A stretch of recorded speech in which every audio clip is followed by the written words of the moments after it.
FBI has seized multiple electronic devices belonging to New York City Mayor Eric Adams on Monday as part of an ongoing investigation into potential illegal campaign fundraising dating back to 2021.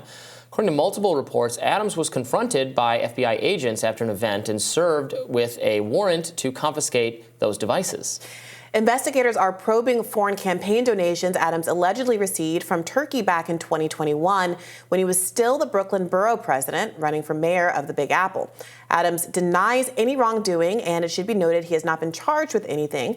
In a statement he issued via email, he wrote, quote, "As a former member of law enforcement, I expect all members of my staff to follow the law and fully cooperate with any sort of investigation, and I will continue to do exactly that. I have nothing to hide."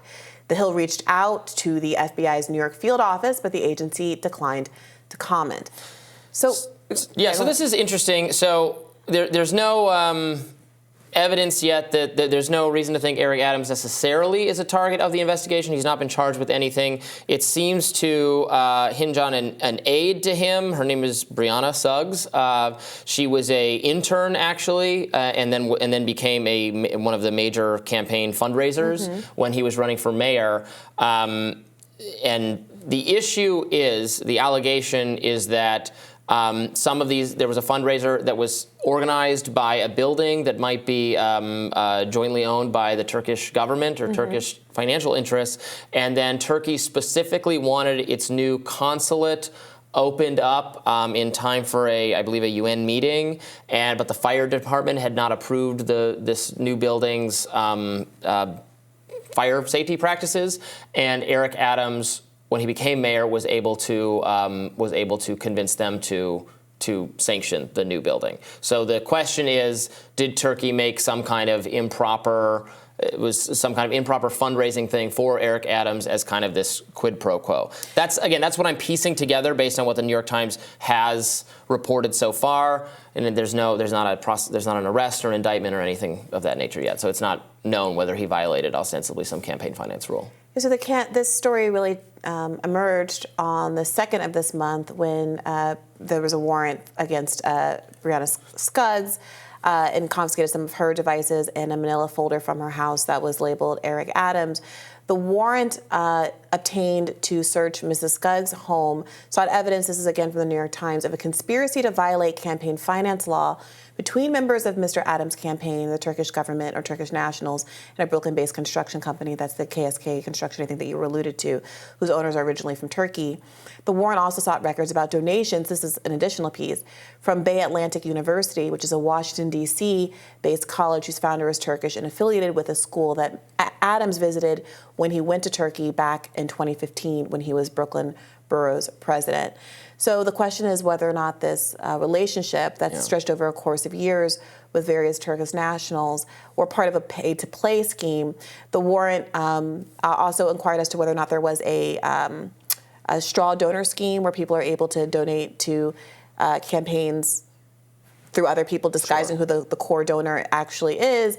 And there is some implication or allegation that because of how generous New York's federal matching funds are, how many dollars the state will put to donations given by residents of New York City, that particularly juices up the scheme. It makes every dollar that they're able to give through a straw donor scheme even that much more beneficial to his campaign. Yes, the New York Times points out that Eric Adams has actually visited Turkey 6 or 7 times. One of those trips was paid for by a Turkish government official.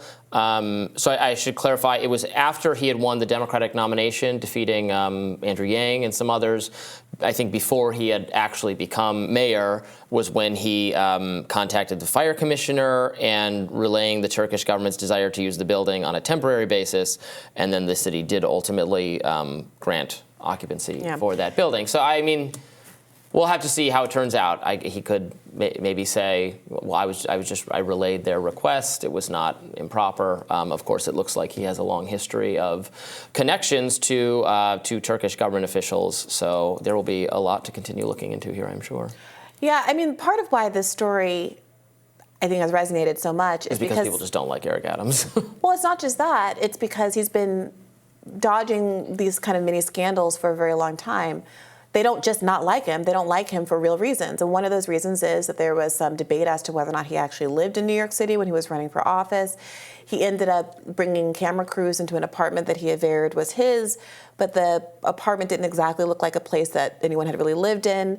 There were a bunch of like sneakers that you might expect, a big sneaker catalog that you might expect from like a kid, a young person, lined up against the wall. There was meat in the refrigerator. He's very famously a vegetarian, and there was some speculation that it was actually his son's house that he was saying was his own house. Obviously, his politics have come under some scrutiny by people in New York who are to the left of Eric Adams. He was, when the scandal first broke with the warrant against Briahna Scuggs, he was attending an event arguing against what he's described as an immigration crisis in New York City, saying that there aren't enough resources for immigrants there, and entertaining a line of argument that is, whatever our value judgments are aside, is most often articulated by people on the right side of the political spectrum. Of course, he won in the first place in this really divided race where there was a lot of cannibalization of progressives of each other's votes, and then a last-minute Me Too accusation of the leading, more liberal candidate without a rallying behind an alternative left-leaning candidate until it was too late, and that largely led to the outcome that we saw. So there's been a lot of people with kind of knives out for Eric Adams for a very long time. And to some folks, this feels like chickens coming home to roost. But of course, as you pointed out, there's been no charges yet. And so we'll have to just keep following the story. Yeah, we will continue to report developments on that, and we will have more Rising right after this.